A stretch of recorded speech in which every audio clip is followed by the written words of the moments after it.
الشخصيات اوعى تغلط غلطة عمرك وترتبط بيهم، ولو ارتبطت بيهم اوعى تغلط غلطة عمرك وتكمل معاهم. وخليني اقول لك ايه، اعمل لايك الجميل اللي انا بحبه ويلا بينا نبدأ. يأتي في المرتبة الخامسة الشخص البخيل المشاعر، وهو الشخص اللي تبقى انت قاعد متأكد ان هو بيكن لك مشاعر بس مش بينطق. ابو الهول بينطق بس هو ما بينطقش، لا بيلمح ولا بيعبر ولا بيقول اي حاجة اطلاقا. تمام، تبقى انت قاعد مستني منه ما بيديش خالص. وخطورة الشخص ده بتكمن في حاجتين، اول حاجة وهو الاحباط المستمر اللي بيجي لك، بتحس طول الوقت ان انت بترفع سقف توقعاتك لان هو هيقول لك حاجة، هيعبر لك عن حاجة، وده ما بيحصلش فبتحبط اكتر من الاول.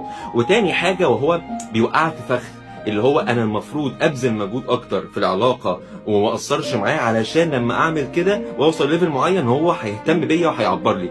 وللاسف الناس بتقع في الفخ ده ان هم بيهتموا وبيعبروا وبيتكلموا وبيبذلوا مجهود والشخص بيبقى بخيل اكتر من الاول.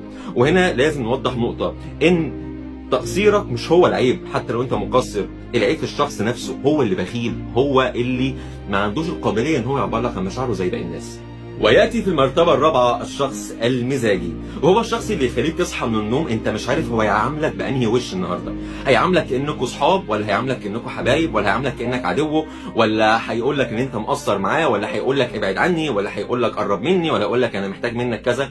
الشخص اللي يخليك تساله انا بالنسبه لك ايه، هو ده الشخص المزاجي اللي ما عندهوش مبدأ ماشي عليه، بيتعامل معاك بمزاجيه، تحس ان انت مش نايم مطمن وواثق ان هو خلاص بيعاملك بليفل معين، لا هو بيعاملك بكذا ليفل وانت المطلوب منك انك تتناسب مع كل الليفلات دي.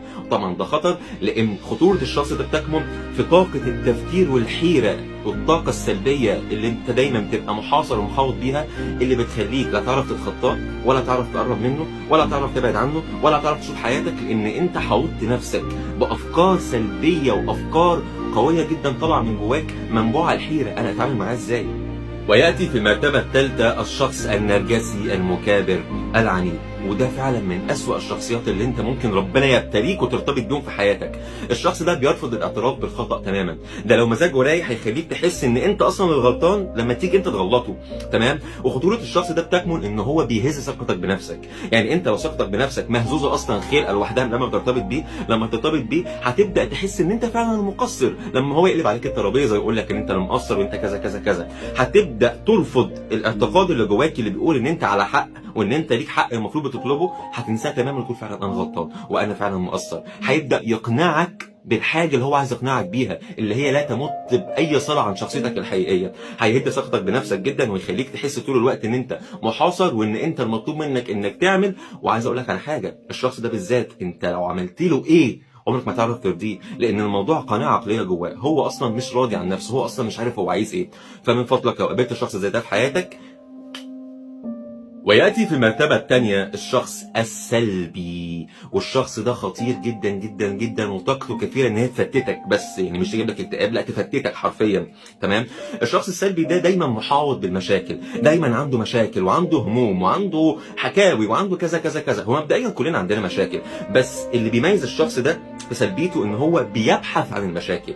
يعني انت لو لقيت المشاكل خلصت من عنده وعلاقتكم بقت مستقرة وجميلة، هتلاقيه بيدور على مشاكل لان هو بيحب يعيش دور الضحيه، بيحب كده يحس ان هو ده العالم كله خازني والناس كلها كرهاني ومحدش فاهمني وبيحاوط نفسه بافكار سلبيه هدامه جدا جدا. فانت هتلاقي نفسك يا عيني انت بتحاول تصلح وبتنفخ في قربه مخرومه وبتبحر في سفينه معطوبه، وتلاقي ان انت مش قادر تعمل ايه لان هو سلبي. الشخص شبه كده ابعد عنه لان انت مش هتيجي تغيره.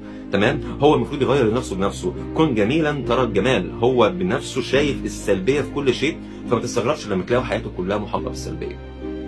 ويأتي في المرتبة الأولى الشخص اللي أنت بتحبه من طرف واحد، وهنا عايز أقول لك الشخص ده مش هو المؤذي، لا أنت المؤذي، أنت اللي بتأذي نفسك، لأن أنت اللي سمحت نفسك إنك تحب حد من طرف واحد وأنت عارف إن هو مش بيحبك، أنت عارف إن هو مش بيكن لك مشاعر، حتى لو متناقض ساعات قريب ساعات بعيد، برضه ده غلط عليك. تمام، وبرضه علشان اكون منصف انا مش عايز الومك واعاتبك على الحته دي، لان انا مؤمن تماما ان فتره البدايات بتكون جميله للطرفين، فانت اكيد فتره البدايات دي لبت لك احتياجات نفسيه وعاطفيه انت محتاجها، فمضطر تكمل مع الشخص ده حتى لو انت عارف ان هو مش بيحبك، باعتبار ان وجوده بيلبي لك شيء من بعض الاحتياجات النفسيه والعاطفيه اللي هو لبيها لك في الاول.